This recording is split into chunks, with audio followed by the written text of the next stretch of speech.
Hong Kong airport నుంచి San Francisco వచ్చాం. California స్టేట్లో ఇది ఒక సిటీలో డబ్లిన్ అని ఇది ఒక కమ్యూనిటీ అని ఇది ఒక చిన్న ఏమంటుంది దాన్ని ఒక ఏరియా. ఆ ఏరియాలో ఇక్కడ వచ్చాను. ఇక్కడ చెప్పాను కదా మా మేనకోళ్ళు ఉంది. ఇక్కడ మా మేనకోళ్ళు యాక్చువల్గా ఏంటంటే ఈ ట్రిప్పు ఏది జరిగినా మన మంచికి అనేసి ఈ ట్రిప్పు అక్కడ మన సౌత్ కొరియా ట్రిప్ మిస్ అవ్వటం వలన ఇప్పుడు నాకు నలుగురు మేనకోడలను కూడా నేను కలవడానికి అనుకోకుండా అవకాశం దొరికింది. ఇది ఈ మేనకోడల దగ్గరికి అయితే యాక్చువల్గా ఒక నైట్ ఇక్కడ స్టే చేద్దాం అనుకున్నాను 28వ తారీఖు. అటువంటిది ఈ రోజులు 3 రోజులు 4 రోజులు ఇక్కడ స్పెండ్ చేయడానికి వచ్చాను. ఇక్కడ వచ్చేటప్పటికి వీళ్ళది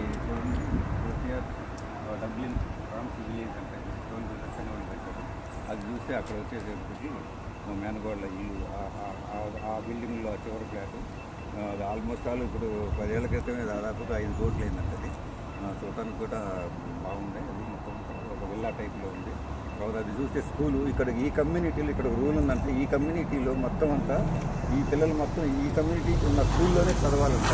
అది చూడండి ఆ కమ్యూనిటీ స్కూల్ అది దాదాపు 23 ఎకరాలు కట్టారంట. అది వచ్చేసేటప్పటికి ఎన్నో కోట్లు అయిపోయింది మొత్తం అంతా. అది చూడండి ఇలా ఉంటుంది అన్నమాట. ఇక్కడ అందుకని ఇక్కడ అమెరికా వచ్చిన వాళ్ళు ఈ సౌకర్యాలకు అలవాటు పడి మన ఇండియా రావడానికి ఎవరు ఇష్టపడలేదు అనమాట. ఇది చూడండి చుట్టూ వాతావరణం ఎలా ఉందో చూడండి. ఇక్కడ చాలా పీస్ఫుల్.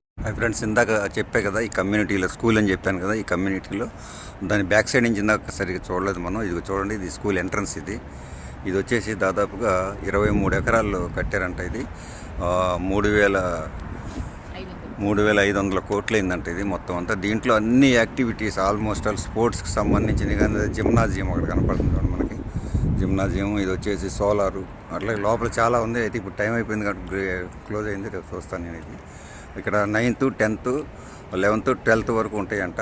ఇది కనపడేది అక్కడ వరకు ఈ స్కూల్కి సంబంధించింది. అక్కడ వరకు ఓన్లీ ఆ 4 క్లాసుల కోసమే ఇది ఫ్రీ ఆఫ్ కాస్ట్ అనమాట. గవర్నమెంట్ మనకు మొత్తం free of cost, free of ఇది కూడా భోజనం కూడా ఫ్రీగా ఇస్తారంట మొత్తం. ఇది చూడండి ఇక్కడ ఉన్న ఫెసిలిటీస్ ఇలా ఉంటాయి. అయితే ఇవన్నీ కూడా వీళ్ళు ఆల్మోస్ట్ ఆల్ వీళ్ళు ప్రతి డాలర్కి 36 నుంచి 40% వరకు గవర్నమెంట్ ట్యాక్సులు కడతారు. ఆ ట్యాక్సుల్లో వీళ్ళ పిల్లలకి ఈ ఫ్రీ ఎడ్యుకేషన్ ఫ్రీ భోజనం ఇక్కడ ఇస్తారనమాట. ఇదిగో ఇక్కడ చూడండి ఇది మా మేనగోళ్ళు ఈఎంఐఏ ఇక్కడ ఉంటుంది. నా రెండో చెల్లి రెండో కూతురు. అట్లాగే నిన్న హైదరాబాద్లో చిన్న చెల్లెలు కూతురు ఉంటే అక్కడ వెళ్ళి ఒక రోజు ఉన్నాను.